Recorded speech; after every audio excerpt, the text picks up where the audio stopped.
Hello everyone, स्वागत है आप सभी का हमारे YouTube channel GS exams cracker पर। तो आज की जो हमारी क्लास रहेगी भाई, इस क्लास में हम आरआरबी एनटीपीसी 2025 में आरआरबी एनटीपीसी के जो भी एग्ज़ाम्स हुए हैं ग्रेजुएट लेवल का, जो सीबीटी 1 हुआ है उसके जितने भी पॉलिटी के क्वेश्चंस थे सारे कर लेंगे। तो आने वाले एग्ज़ाम्स में आपके लिए ये क्लास और ये सीरीज़ इंपॉर्टेंट रहेगी, मोस्ट इंपॉर्टेंट रहेगी। और ये जो सीरीज़ है हमारी सब्जेक्ट वाइज चल रही है, तो ये पॉलिटी की तीसरी क्लास है। इससे पहले 2 क्लासेज आ चुकी हैं, 100 के करीब क्वेश्चंस हो गए हैं। तो जितने भी इंपॉर्टेंट क्वेश्चंस आए हैं सब्जेक्ट वाइज वो सारे कवर करेंगे हम। तो ये लास्ट क्लास है भाई इसकी पॉलिटी की। फिर इसके बाद जो दूसरे सब्जेक्ट होंगे सभी को कवर करेंगे। इवन जो भी एग्ज़ाम्स आपके हुए हैं 2025 में, उन सभी के हम क्वेश्चंस को जो है सब्जेक्ट वाइज लेके आएंगे, उनका सॉल्यूशन करेंगे, जी के जीएस के ओनली। ठीक है भाई। तो आपको जो है चैनल को सब्सक्राइब कर लेना है। और देखिए, फालतू का आपका ना टाइम जाएगा, ना हम वेस्ट करेंगे, ना हम खुद भी उसी तरह से जो है कवर करेंगे चीज़ों को जो हमारे लिए इम्पोर्टेंट है। ठीक है भाई, हमें टू द पॉइंट पढ़ना है बिल्कुल, जो एग्ज़ाम के लिए इम्पोर्टेंट है। और पीवाईक्यू के बिना आपकी प्रिपरेशन अधूरी है। तो इस बात को ज़रूर ध्यान रखें। जो भी एस्पिरेंट देख रहे हैं क्लास को, वो चैनल को ज़रूर सब्सक्राइब करें, ताकि जो आने वाली क्लासेस हैं उनका नोटिफिकेशन आपको तुरंत मिल जाए। ठीक है भाई। तो चलिए देख लेते हैं अपना पहला क्वेश्चन। तो सीबीटी 1 में जो क्वेश्चंस आए थे ग्रेजुएट लेवल के, जो आपका एग्जाम हुआ था आरआरबी एनटीपीसी का, उसी के सभी क्वेश्चंस हैं। तो देख लेते हैं अपना पहला क्वेश्चन क्या है भाई। तो पहला क्वेश्चन है हमारा, तो prior to 1992 1992 what was the status of local government in India. तो 1992 से पहले भारत में जो स्थानीय सरकारों की स्थिति क्या थी। तो लोकल गवर्नमेंट की बात कर रहा है, तो क्या थी भाई 1992 से पहले। तो ये थी option C, statutory status under state laws. तो राज्य कानून के तहत संवैधानिक दर्जा, सांविधिक दर्जा था, संवैधानिक नहीं था भाई। Statutory status under state laws. तो option C is the right answer. 1992 से पहले पंचायतें और नगर पालिकाएं केवल राज्य विधान के कानूनों के अंतर्गत आती थी, उन्हें संवैधानिक दर्जा नहीं था। 73rd और 74th जो कॉन्स्टिट्यूशनल अमेंडमेंट हुआ था 1992 में, इन्हें संवैधानिक मान्यता दी गई थी। तो इस बात का जरूर ध्यान रखना है। नेक्स्ट क्वेश्चन जो पूछा गया था, in some cases the prime minister of India assigns an independent charge of portfolio to a minister of state, this implies that the minister of states. कुछ मामलों में प्रधानमंत्री किसी राज्य मंत्री को मंत्रालय का स्वतंत्र प्रभार सौंपते हैं। इसका अर्थ है कि राज्य मंत्री। तो इसमें से आपको बताना है, 4 ऑप्शंस आपके पास हैं, ट्राई करिए और मेरे साथ क्वेश्चंस को लगाइए। आपके कितने मार्क्स आते हैं 50 में से, ये ज़रूर बताइए आप। और सभी क्लासेस को लगा के देख लीजिए एक बार, आप प्रैक्टिस कर सकते हैं। ठीक है, इसे मॉक टेस्ट की तरह भी लगा सकते हैं। तो इसका जो आंसर है वो है functions as if in cabinet rank with full independent responsibility for that portfolio. तो option C is the right answer. Independent charge वाले राज्य मंत्री के पास मंत्रालय का कोई कैबिनेट मंत्री नहीं होता है, वे सीधे प्रधानमंत्री को रिपोर्ट करते हैं। यही स्थिति इन्हें लगभग कैबिनेट मंत्री के समान अधिकार देती है। तो इस बात का ध्यान रखना है, functions as if in cabinet rank with full independent responsibility for that portfolio. ठीक है, केंद्रीय कैबिनेट मंत्री की तरह स्वतंत्र रूप से विभाग का संचालन करते हैं। ठीक है भाई। नेक्स्ट क्वेश्चन है हमारा, विच of the following changes did the Waqf amendment act 2025 makes. तो निम्नलिखित में से कौन सा जो परिवर्तन है वकफ संशोधन अधिनियम 2025 के द्वारा किया गया है। तो ये आपको बताना है। क्वेश्चंस आपके आ सकते हैं दूसरे एग्जाम्स में, डेफिनेटली आ सकते हैं। आप क्वेश्चंस का लेवल देखें किस तरह के क्वेश्चंस पूछे गए हैं। तो आगे भी पूछे जाएंगे ये आपसे जो 2025 का एग्ज़ाम दे रहे हैं या 2026 का। ठीक है भाई।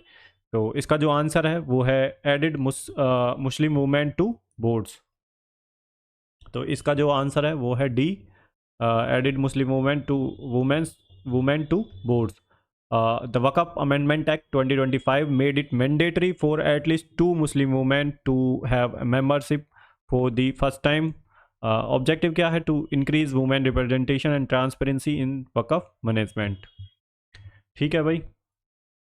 नेक्स्ट क्वेश्चन है हमारा, which article of the constitution of India mentions the fundamental duties of safeguarding public property and abjuring violence. तो भारत के संविधान का कौन सा अनुच्छेद सार्वजनिक संपत्ति की रक्षा, हिंसा से दूर रहने के मौलिक कर्तव्य का उल्लेख करता है। तो आपसे फंडामेंटल ड्यूटीज़ के बारे में पूछ लिया है, जो कि आपको याद होनी चाहिए, 11 के 11 फंडामेंटल ड्यूटीज़। तो इसका जो आंसर है वो है article 51 AI। Option D is the right answer. तो fundamental duties were added in the 42nd constitution amendment 1976। Article 51A sub clause I, protection of the public property and abstaining from violence. Total fundamental duties कितनी है? 11। और ये कब आई थी? तो 42nd जो constitution amendment act आया था 1976 में, उसमें ये ऐड करी गई थी। तो शुरुआत में 10 फंडामेंटल ड्यूटीज़ ऐड करी गई थी। 11th वाली जो फंडामेंटल ड्यूटी है वो 2002 में जो है 86th कॉन्स्टिट्यूशन अमेंडमेंट एक्ट आया था, उसके अंडर जो है ये 11th वाली फंडामेंटल ड्यूटी ऐड करी गई थी। इस बात को आपको ध्यान रखना है भाई, ठीक है। और किस कमेटी की रिकमेंडेशन पे आई थी ये जो फंडामेंटल ड्यूटी है? तो स्वर्ण सिंह कमेटी, स्वर्ण सिंह कमेटी की रिकमेंडेशन पर, ठीक है भाई। इतना आपको ध्यान रखना है डियर लर्नर्स। आपको 11 के 11 फंडामेंटल ड्यूटीज़ याद होनी चाहिए। और किस पार्ट में आती हैं? तो पार्ट 4A के अंडर आती हैं ये। इस बात का भी आपको ज़रूर से ध्यान रखना है, ठीक है। ये पार्ट ऐड किया गया था 42nd कॉन्स्टिट्यूशन अमेंडमेंट एक्ट हुआ था 1976 में। इसे मिनी कॉन्स्टिट्यूशन के रूप में भी जानते हैं इस अमेंडमेंट को। नेक्स्ट क्वेश्चन देख लेते हैं अपना क्या है। तो when did the citizenship provisions in the constitution came into effect. तो संविधान में नागरिकता संबंधी जो प्रावधान है कब प्रभावी हुए थे? तो citizenship provisions in the constitution came into effect, तो ये आए थे भाई 26 नवंबर 1949 को लागू हुए थे, केम इनटू इफेक्ट। तो option C is the right answer, ठीक है भाई। नागरिकता के प्रावधान 26 नवंबर 1949 से प्रभावी हुए, जबकि संविधान का अधिकांश भाग 26 जनवरी 1950 से लागू हुआ। नागरिकता से संबंधित अनुच्छेद है 5 से 11। तो सिटीजनशिप से जो रिलेटेड उसके सिटीजनशिप से रिलेटेड जो आर्टिकल्स हैं वो है 5 से 11। और किस पार्ट के अंडर आते हैं? तो पार्ट 2 के अंडर। इस बात का भी आपको ध्यान रखना है डियर लर्नर्स, ठीक है। तो सिटीजनशिप के बारे में आपको पता होने चाहिए आर्टिकल्स किसके कितने से कितने आर्टिकल के बीच में है। और हमारा संविधान कब लागू हुआ था ये भी आपको पता होना चाहिए। केम इन टू इफेक्ट एंड कमेंसमेंट कब से है ये भी ध्यान होना चाहिए। नेक्स्ट क्वेश्चन है which article of the Indian constitution promotes the spread and development of Hindi. तो भारतीय संविधान का कौन सा अनुच्छेद हिंदी के प्रसार और विकास को बढ़ावा देता है? तो बताना है इनमें से आपको। तो कौन सा आर्टिकल है? तो वो है article 351। Option C is the right answer. Article 351 निर्देश देता है कि हिंदी को राष्ट्र की संपर्क भाषा के रूप में विकसित किया जाए। इसमें संस्कृत और अन्य भारतीय भाषाओं के शब्दों को सम्मिलित करने पर बल दिया गया है। यह हिंदी को पूरे भारत में लिंक लैंग्वेज बनाने के लिए है, ठीक है भाई। तो article 351 directs the Hindi to be developed as a link language of the nation. Next question है with reference to the 40th 40वां जो amendment act 1976 which category of maritime zone came under the legislative jurisdiction of the parliament. तो 40वां जो संशोधन अधिनियम है 1976 के संदर्भ में कौन सी जो है समुद्री सीमाएं संसद के विधायी अधिकार क्षेत्र में लाई गई? तो ये आपको बताना है। तो ये लाई गई हैं territorial waters and EEZ zone. Option B is the right answer, ठीक है भाई। तो 40th अमेंडमेंट 1976 ने पार्लियामेंट को territorial waters, continental self and exclusive economic zone पर कानून बनाने की शक्ति दी। यह संशोधन भारत के समुद्री संसाधनों की रक्षा और उपयोग के लिए किया गया था, ठीक है। Amendment was made to protect utilize India's maritime resources.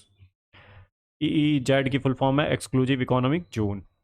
Next question है हमारा in its advisory capacity the union cabinet advise to the president of India is considered. तो सलाहकारी क्षमता में भारत के राष्ट्रपति को मंत्रिमंडल की सलाह किस प्रकार जो है मानी जाती है? तो option B is the right answer, binding to the president. तो in its advisory capacity the union cabinet advise to the president in of India in is considered. तो बाइंडिंग होती है प्रेसिडेंट पर, ठीक है। Article 74 sub clause 1 the president is bound by the advice of the council of ministers. 42nd amendment 1976 clarified this and the president can not act independently, ठीक है भाई। तो नेक्स्ट क्वेश्चन देख लेते हैं अपना क्या है। What was the key purpose of amending the legal service authority act in 2002। तो 2002 में विधिक सेवा प्राधिकरण अधिनियम में संशोधन का मुख्य उद्देश्य क्या था? तो इसमें से आपको बताना है कौन सा जो है मुख्य उद्देश्य था। तो इसमें था to establish permanent Lok Adalat for public utility service disputes. तो option B is the right answer. 2002 amendment provided for permanent लोक अदालत्स. They hear disputes related to public utility services such as electricity, water and transport. This made justice cheaper, quicker and more accessible. Next question है हमारा, which article of the Constitution of India states about the directives for the state to secure a social order for the promotion of welfare of the people. Bharat के संविधान का कौन सा अनुच्छेद राज्य को जन कल्याण हेतु सामाजिक व्यवस्था सुनिश्चित करने का निर्देश देता है? तो ये है article 38। Option C is the right answer, article 38। Article 38 जो है डीपीएसपी के अंडर आता है। Directs the state to ensure a just social order. It emphasizes on social, economic and political justice. It is part of directive principles of state policy under part 4, जो कि article 36 से लेके और 51 तक है। ठीक है भाई, डीपीएसपी के अंडर। तो आपको आर्टिकल 38 में क्या कह रहा है? Which article of the constitution of India states about the directives for the state to secure a social order for the promotion of welfare of the people. ठीक है, तो आर्टिकल 38। नेक्स्ट क्वेश्चन है हमारा, which article to the constitution of India permits minorities based on the language to establish educational institutes. तो भारत के संविधान का कौन सा अनुच्छेद जो है भाषा के आधार पर अल्पसंख्यकों को शैक्षणिक संस्थान स्थापित करने की अनुमति देता है? तो ये है article 30। Option C is the right answer. तो article 30 gives minorities the right to establish and administer जो है educational institutions. This right applies both on the basis of language and religion. Its purpose is to protect minority education and culture. Next question है हमारा, which Indian constitutional amendment act has not amended anything in the directive principles of state policy. तो भारत के किस संविधान संशोधन अधिनियम ने राज्य के नीति निर्देशक तत्व में कोई संशोधन नहीं किया?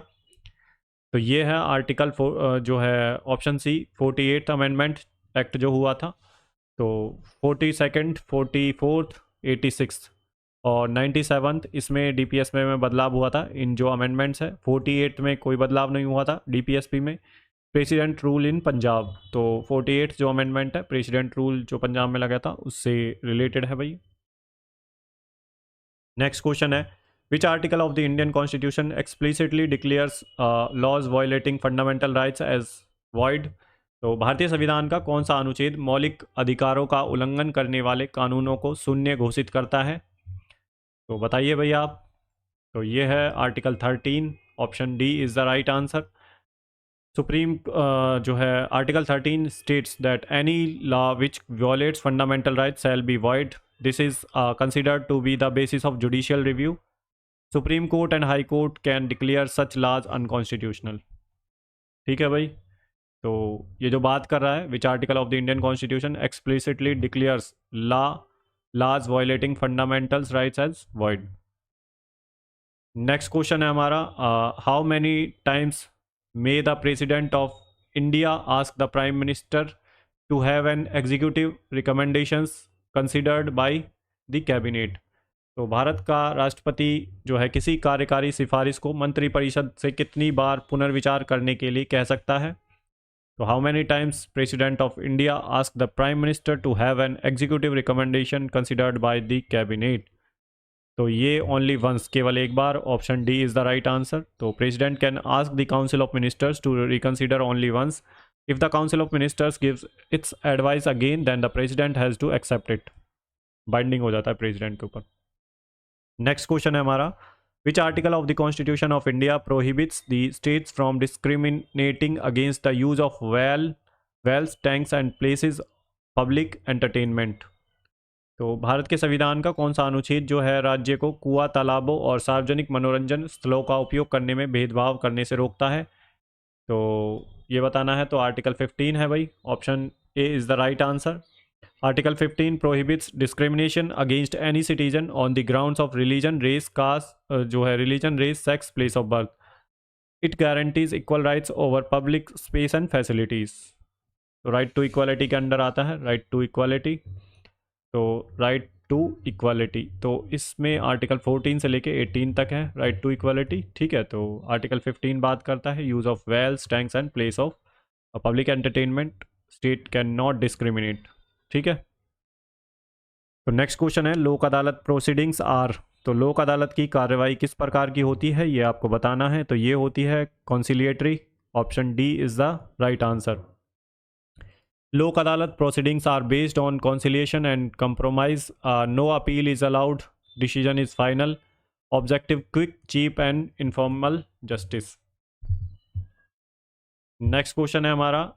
तो according to the article 246 of the Indian constitution, parliament has exclusive powers to make laws on subjects mentions in which of the following list. तो भारतीय संविधान के अनुच्छेद 246 के अनुसार संसद को किस सूची के विषय पर विशेष रूप से कानून बनाने की शक्ति है।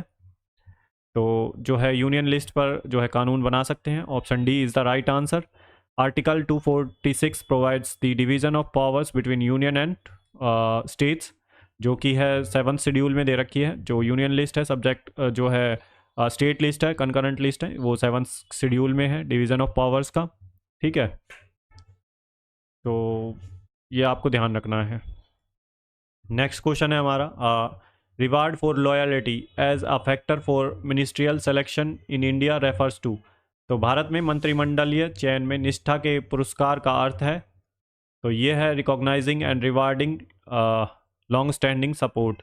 तो option D is the right answer. Recognising and rewarding long standing supports, लंबे समय से समर्थन को मान्यता और पुरस्कार देना। In ministerial appointments, political loyalty is often rewarded. It ensures stability within the ruling party. The loyalty sometimes outweigh administrative competence. ठीक है भाई।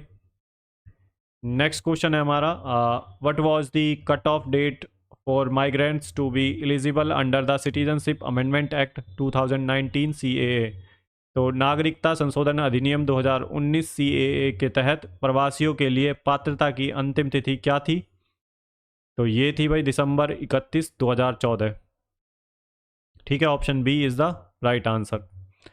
तो जो सिटीजनशिप अमेंडमेंट एक्ट आया था, तो कॉन्स्टिट्यूशन ये सिटीजनशिप अमेंडमेंट एक्ट है। ठीक है, 2019 allows non Muslims migrants Hindu, Sikh, Buddhist, Jain, Parsis and Christian from Afghanistan, Bangladesh and Pakistan to get an Indian citizenship. The cut off date from eligibility 31 December 2014 थी भाई, 2014। नेक्स्ट क्वेश्चन है हमारा what type of majority is required to pass laws under article 2 and 3 as per article 4 sub clause 2 in Indian parliament. तो भारतीय संसद में अनुच्छेद 4 sub clause 2 के अनुसार अनुच्छेद 2 और 3 के अंतर्गत कानून पारित करने के लिए किस प्रकार का बहुमत आवश्यक है। तो ये सिंपल मेजोरिटी जो है आवश्यक है भाई। Option D is the right answer. ठीक है, article 2 and 3 deals with admission, formation of new state and altercation of boundaries. Article 4 sub clause 2 clarifies that such laws are passed by simple majorities not constitutional amendment के under नहीं आते हैं, ये simple majority से पास होते हैं। ठीक है, नेक्स्ट क्वेश्चन है the term judicial service under article 233 से 37 रेफर्स टू। 233 से 237। ठीक है, तो अनुच्छेद 233 से 237 के अंतर्गत न्यायिक सेवा शब्द का अर्थ है। तो ये है डिस्ट्रिक्ट जज एंड सिविल जज जुडिशियल पोस्ट बिलो दैम। तो डिस्ट्रिक्ट जज and civil judicial post below them. तो जिला न्यायाधीश और उनसे नीचे की दीवानी न्यायिक सेवाएं। तो आर्टिकल 233 से 237 deals with recruitment of district जजेस and subordinate judiciary. Judicial service excludes executive magistrates. Next question है which among the following significant changes was introduced in the Waqf amendment act 2025। तो जो है वक़फ़ अधिनियम 2025 जो है में कौन सा महत्वपूर्ण परिवर्तन किया गया। तो ये किया गया mandating representation of at least 2 Muslim women on Waqf boards. ठीक है भाई, option A is the right answer. 2025 amendment made it compulsory to include at least 2 Muslim women in every Waqf board. It promotes inclusivity and transparency. Next question है, in India judicial review is considered as. तो भारत में न्यायिक पुनरावलोकन को किस रूप में जाना जाता है? तो ये आपको बताना है। तो ये है the power of judiciary to pronounce upon the constitutionality of laws and executive order. तो option A is the right answer. Judicial review ensures supremacy of the constitution, introduced in India via Kesavananda Bharati 1973, Marbury versus Madison USA 1803 principles. ठीक है, तो इतना आपको ध्यान रखना है भाई। Judicial review ensures supremacy of the constitution, introduce in India via Kesavananda Bharti case 1973। वैसे ये आया कब था? तो मार्बरी वर्सेस मेडिसन केस हुआ था यूएसए का, 1803 में आया था। नेक्स्ट क्वेश्चन है हमारा, इन दी 25 Delhi legislative election assembly elections after how many years did the Bharatiya Janata party win the majority and how many seats did it secures. तो 2025 में दिल्ली विधानसभा चुनावों में भारतीय जनता पार्टी ने कितने वर्षों के बाद बहुमत प्राप्त किया और कितनी सीटें जीती थी? तो ये भाई आफ्टर 27 ईयर्स। तो option C is the right answer, securing 48 seats. ठीक है, दिल्ली में बीजेपी ने जो है 27 साल बाद जीत हासिल करी थी, जिसमें से 48 सीटों पर इसकी विजय हुई थी। नेक्स्ट क्वेश्चन है, under which act was national legal service authority NALSA which conducts लोक अदालत along with the other legal service institutions constituted. तो राष्ट्रीय विधिक सेवा प्राधिकरण नालसा जो अन्य विधिक सेवा संस्थानों के साथ लोक अदालतें आयोजित करता है, किस अधिनियम के तहत गठित किया गया था? तो ये आपको बताना है। तो ये लीगल सर्विस अथॉरिटी एक्ट 1987 के through, option A is the right answer, उसके थ्रू ही गठित किया गया था। NALSA was constituted under 1987 act to provide free legal services and it organize Lok Adalat across India. Next question है, who is responsible for preparing the inaugural speech of president of India in parliament, in Indian parliament. तो भारतीय संसद में जो है राष्ट्रपति के उद्घाटन भाषण को तैयार करने की जिम्मेदारी किसकी होती है? तो ये होती है काउंसिल ऑफ मिनिस्टर्स की। The council of ministers, option A is the right answer. The president addresses both houses at the beginning of the first session of each year. The speech is prepared by the council of ministers highlighting policies and programmes. Next question है, which article of the constitution of India provides guidelines for states to make laws on protection of monument and objects of national importance. तो भारतीय संविधान का कौन सा अनुच्छेद जो है राज्यों को राष्ट्रीय महत्व के स्मारकों और वस्तुओं की रक्षा पर कानून बनाने के लिए दिशा निर्देश देता है? कौन सा आर्टिकल है? Which article of the constitution of India provides guidelines for the states to make laws on the protection of monuments and objects of national importance. तो ये है article 49, option A is the right answer, DPSP के under आता है। तो article 49 directs the state to protect monuments and places of artistic and historic interest. It is a part of directive principles of state policy, जो है DPS भी आते हैं part 4 में और आर्टिकल 36 से लेकर 51 तक। तो 49 की बात कर रहा है, आर्टिकल 49 की। तो नेक्स्ट क्वेश्चन है, what is the key difference between the Indian prime minister and the American president regarding their accountability to the legislature. तो भारतीय प्रधानमंत्री अमेरिकी राष्ट्रपति के बीच विधानमंडल के प्रति जवाबदेही के संदर्भ में एक मुख्य अंतर क्या है? ट्राई करिए इस क्वेश्चन को भाई। तो इसका जो आंसर है, the American president and his cabinet are not member of Congress, जबकि Indian prime minister and his ministers must be part of parliament.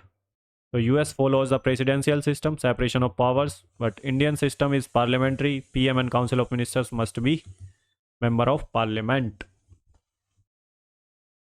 Next question है, which fundamental rights was subject sorry guys So, which fundamental rights was subjected to additional restrictions by the First Amendment Act 1951? कौन सा मौलिक अधिकार प्रथम संशोधन अधिनियम 1951 द्वारा अतिरिक्त प्रतिबंधों के अधीन किया गया? तो ये था right to freedom and speech and expression, option A is the right answer, right to freedom of speech and expression. ठीक है भाई, तो first amendment 1951 impose restrictions on free speech of public order, security, decency, contempt of court, defamation and sovereignty. Article 19, subclause 1, subclause A was thus limited. Next question है हमारा, which of the following options correctly describes the Indian president's power to summon the parliament।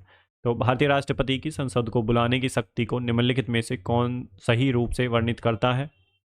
तो ये है article option A, the president may summons the parliament at least twice a year. Article 85 जो है, president summon parliament and gap between two sessions can not exceed from 6 month. Effectively parliament must meet at least twice every year. ठीक है, तो gap between two sessions can not exceed 6 month and effectively parliament must meet at least twice every year.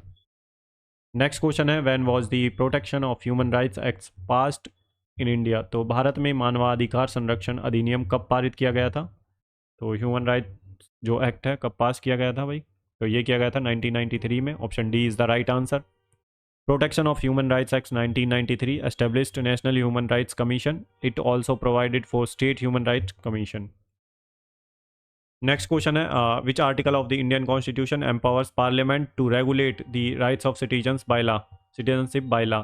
तो भारतीय संविधान का कौन सा अनुच्छेद संसद को कानून द्वारा नागरिकता के अधिकार को विनियमित करने की शक्ति देता है? तो ये है article 11। Option C is the right answer.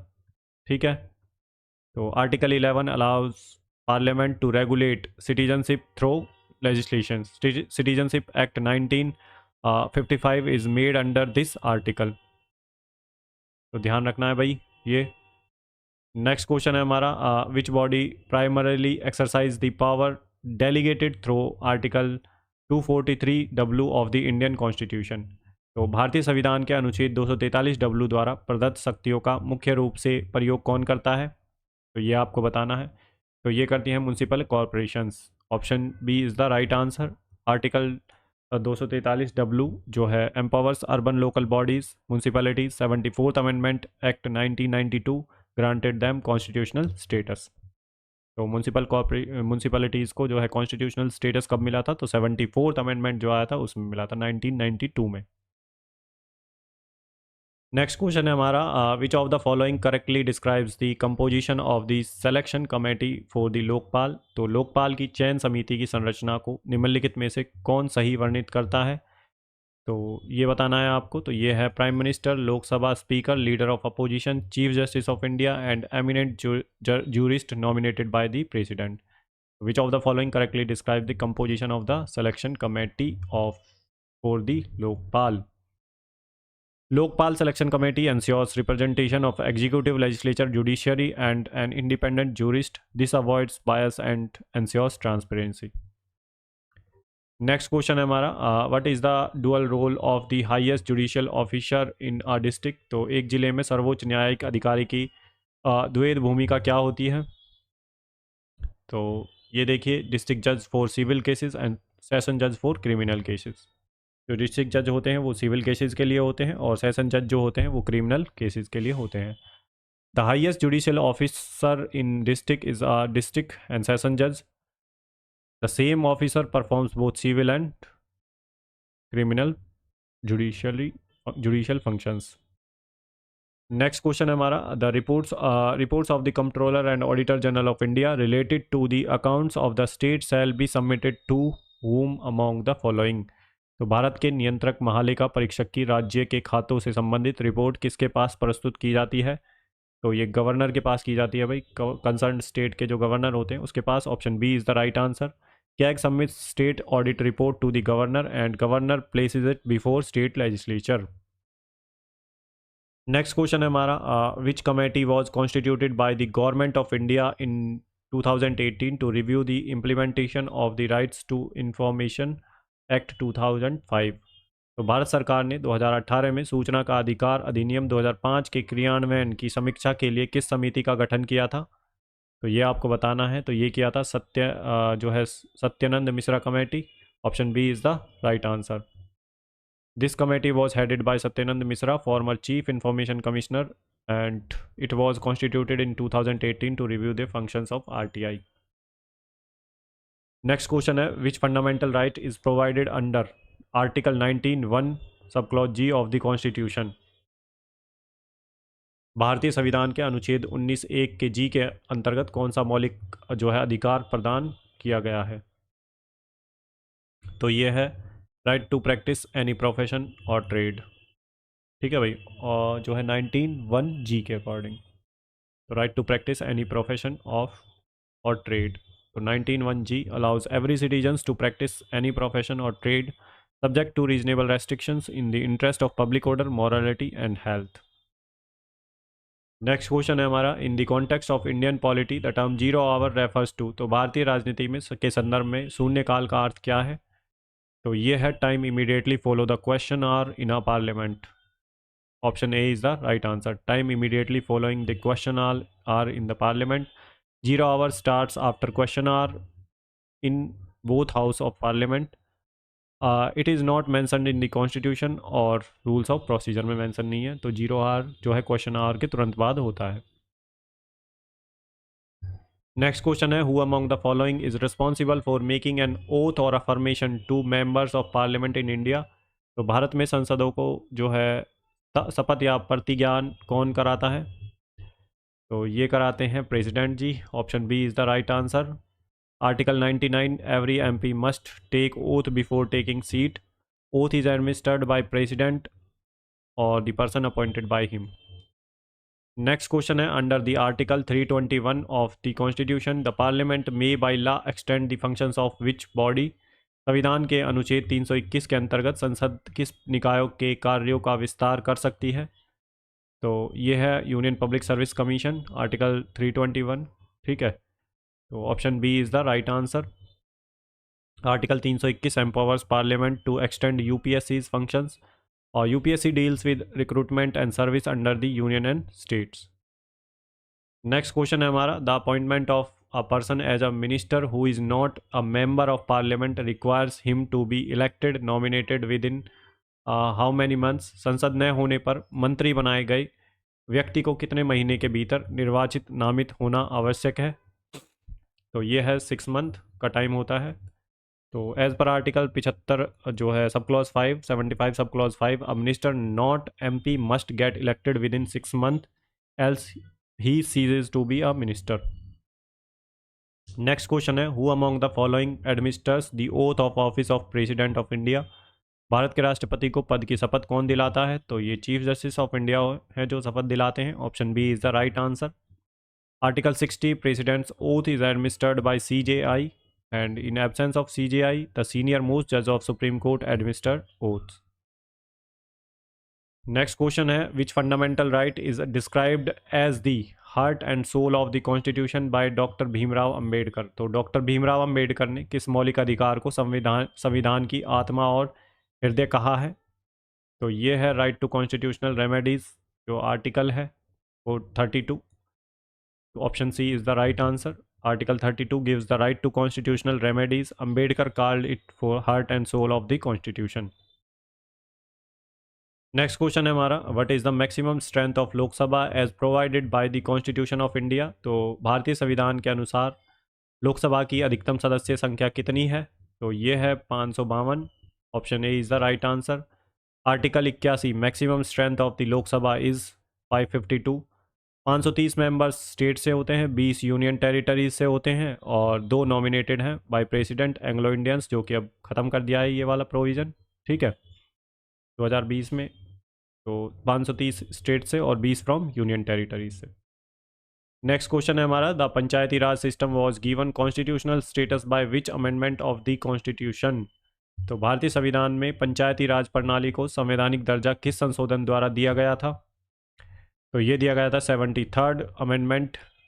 ठीक है, 1992 में। तो option C is the right answer. 73rd amendment act 1992 gave Panchayati Raj constitutional status, added part 9 article 243 से 243 ओ, एंड 11th जो है शेड्यूल इसे डील करता है, और 29 सब्जेक्ट्स हैं भाई।